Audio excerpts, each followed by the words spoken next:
Hello lettering friend, I'm Sarah from Ensign Insights, and in this video I'm going to review the Kuretake Zig Clean Color dot markers.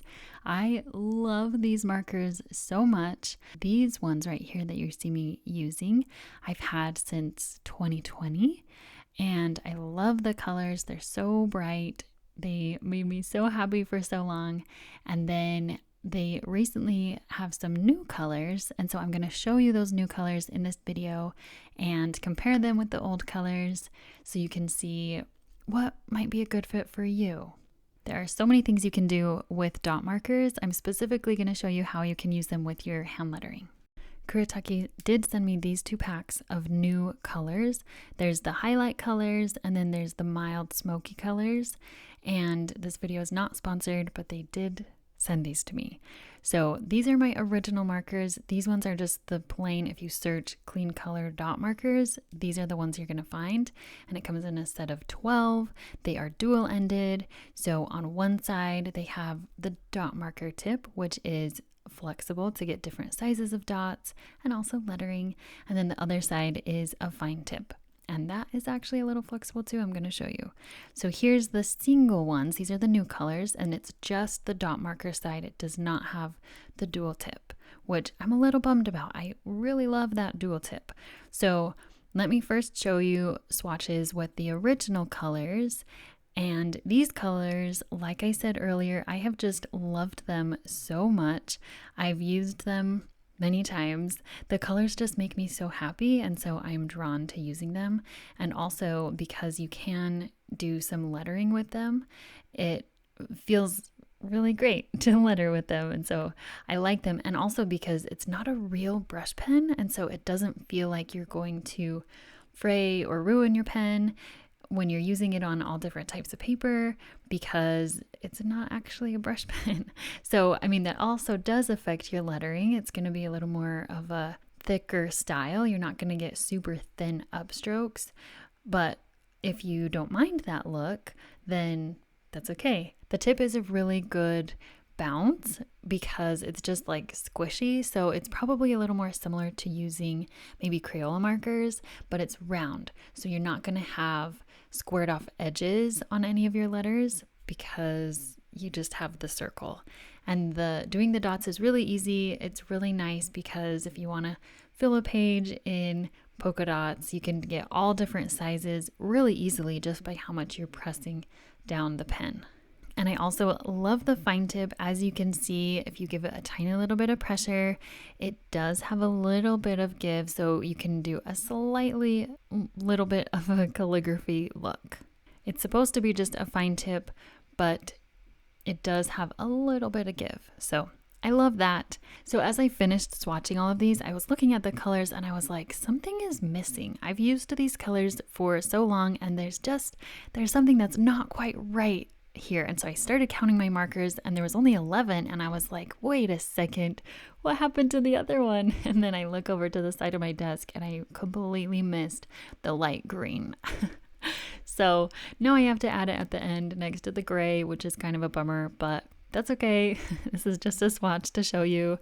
I do love that light green. It makes it a really bright rainbow look when it's all together. Now that you've seen what the original colors looked like, let's take a look at these new colors. So these are the highlight colors, and if you have seen any of my other videos, you probably already know what I'm going to say about these. I just personally don't really like neon colors or highlight colors. I don't really use them. They kind of show up weird on video, and it's just not my personal preference. So if you like the neon colors, then the highlight colors, then they'll be great. And I'm sure they can work awesome as actual highlighters in your notes and stuff because they're a little transparent. So that is awesome if that's your thing. I personally probably won't use these much. As for the mild smoky colors, these ones are really pretty. They're a little more neutral or like fall colors, and I think they're so pretty. But once again, they're not really my style because I prefer the bright colors. And so I know a lot of people really do love these mild colors, a little more neutral or a little more fall. People love the fall colors, and it's not really my thing. And like I said before, I definitely prefer the markers to have the dual tip. That's just my personal preference. I really love the dual tip. Having two sizes in one pen is so efficient. Now that you've seen the new colors, let's take a look again at the original colors. You know, I get it. There needs to be colors for everyone out there because we all have different preferences. But I mean, come on, look at these bright colors. I just cannot get enough of these. The markers, all of them, any color that you get, they're this really juicy tip. They're great. These markers are so great. So here's a few ideas of something you might do to fill a page with the dot markers.